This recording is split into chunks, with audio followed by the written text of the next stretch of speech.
Sir Ian Arnold Arnaiz, ang spokesperson sa Negros Occidental Schools Division.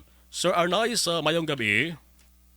Mayong gabi, Action Marlon. Mayong gabi sa kanang pamati sa aton subong sa imo programa. Salamat gid sir. Kung isipon ta sir, amang inadlaw medyo manawig-lawig na since nga nagsugod ang full nga face-to-face nga klase sa mga public schools. No, ang mga restrictions angot sa COVID-19 do hindi na gid man tanto kahugot no kung di gid man tanto ka stricto na. Ug galing may isa naman kita kag ginakabalak-an kung safety sa mga teachers kag students ang hambalan ining waterborne kag foodborne diseases. Nagligad si DepEd Director Oitico may mando sa hindi ko masala 21 ka mga schools division nga i-check ang water system. Now diri sir sa Negros Occidental sakop sang inyo sa division. Ano sir naka-start na gid man kita check o kon usisa sang water system? Well, Action Marlon, kasi tungod nga subong na highlight it ang need no para mag water test no katungod sang problema sa kolera.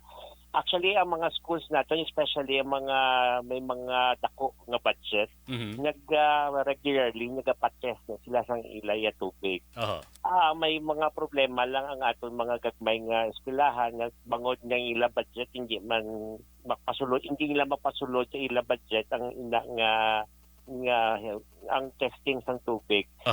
Pero with the ang orders ang aton nga regional director nga ginapangabayan nga tanan nga schools tani makapatest.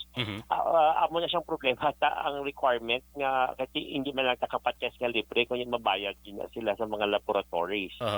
Pero ang iya sa tong order is that makipag-angot, makipag-coordinate with the local government unit nga base kung posible nga either mabuligan sang aton nga LGU or mapaitalo mga eskwelahan naton sang ginahambal nimo nga monitoring, water quality monitoring committee sa mga LGU nga ipagatukod nila.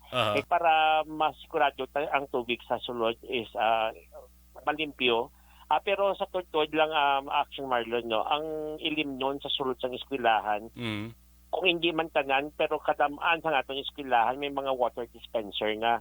So meaning to say ang water source ang ginainom nila is the refilling station.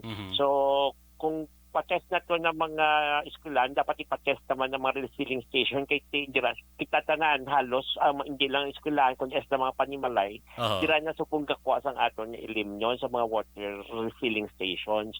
So mo na kumbaga kung lantaw naton monitor man sa division office ang possible cases sang isang kolera o kung sang gastroenteritis sa ato nga mga eskwelahan do wala kita may nakita nga datos nga nagagawa kay most probably kung may ara gid man nga nakasulod naghalin na iya sa kuha kay bangod ang ato nga schools are implementers ang water in wash program, water in schools wala ng water sanitation and hygiene na programa sang UNICEF nga advocate din sang DepEd kag gina-implementar gid sang maayo sa mga eskwelahan naton. So kumbaga ang ini nga programa dako kita nabulik sa mga estudyante para kag sa mga tao sa sulod sang eskwelahan nga masanagan sila kag maging aware sila nga dapat kinahanglan na maglimpyo kag manghugas perme kag maging aware sa ginapang-inom nila kag ginapangaon nila kay sulod man natin sa programa nga ina ang regulation sa mga canteen operations naton sa sulod sang eskwelahan.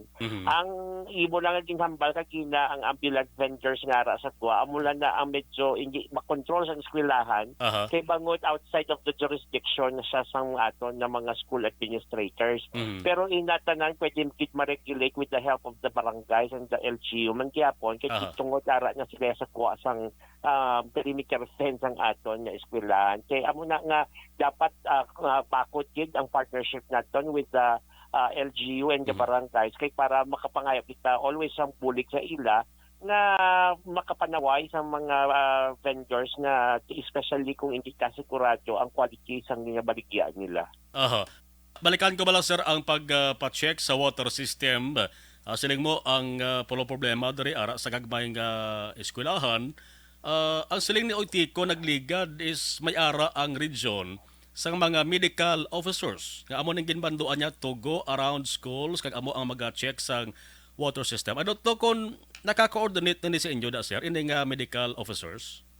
Well, actually, isa lang ato yung medical officer sa ato sa bilog sa ating regional office. Aha. Pero kada division may medical officer kita. Okay. Alikanta si Sir Ayan Arnold Arnay sa diri kita sa sila maka-aksyon nga medical officer. Amo ning ginpangabay nga maglibot sa mga eskwelahan, no? Kada division gali ba isa lang ka medical officer. Sir Ayan. Yeah. Most probably action on Marlon. Kay tungod na sang Friday man lang to ang press con. Mapatawag pa ini siguro sa mga coordination meeting ang tanan ng mga medical officers ang DepEd. At pangunahan ni Dr. Kwan na siya ang medical officer sa regional office. Pero ini sila the most of it na nila is malibot man lang kag mag-check, pero ang water testing must be still conducted by the laboratories kasi hindi man sila kag way mas sila mga gamit ini mga medical officer way man yung mga gamit para ma-water testing. So amo niya aside from the water test, libuton lang siguro nila iba ng mga hindi gina nila makuha tanan ang malibot ang bilog ng mga eskwelahan sa bilog na region kasi sa pagkadamo. Sa Negros Occidental Division alone, we have already 574 kag hindi ni tanan accessible. May mga kabukiran pati nga tag-anom ka oras lakton. So ako na nga most probably, muna nga ginahambal man, dapat it has to be in coordination with the LGU. Kasi kung the Fed alone cannot do it all by itself. Kilanglan man niya kaya sang bulig sang LGU o kung sang national government. Pero most probably, LGU gid ang pinakadako nga makahatag sang bulig sa aton nga mga schools. Yes, na-mention mo na gid man sir ang ginatawag coordination sa LGU. Sa mga LGUs, diri isa sang damo subong sang kaso sang kolera sa Negros Occidental, balantaman, Talisay City. Nga ang Talisay City, amo ni sir ang nag-aisahanon nga syudad, no? Nga sakop sa inyo division, di ba? Correct ko, sir? The only city nga lang sakop sa Negros Occidental. Yes, so may dugang sir nga precautionary measures na ginahimo ang mga school officials sa Talisay City o kung city officials sang syudad para mapunggan ang pagdamo sang kaso sang kolera sa Talisay City, sir. I don't know kung may information kasi na. Wala kita information as to the initiative ng local government. Pero kita sa DepEd naging nasuguran na natin haling pa sa paglupok sa nga issue. At nasuguran na natin niya ang information campaign sa sulod ng eskwelahan sa pagtudlo sa mga bata sa hand washing, kag sa pag-advocate nga ang pagluto sang insakto sa mga pagkaon, ang pag-inom sang tubig na limpyo rather than sa maskin sa giin lang mag-inom, no. Kaya dugay amo na nga one thing pagit amo nang hambal ko nga ang SBM ang aton na WINS, no, ang aton na washing school program. Dako git kidugay na implementar kag ginapadayon naton ina.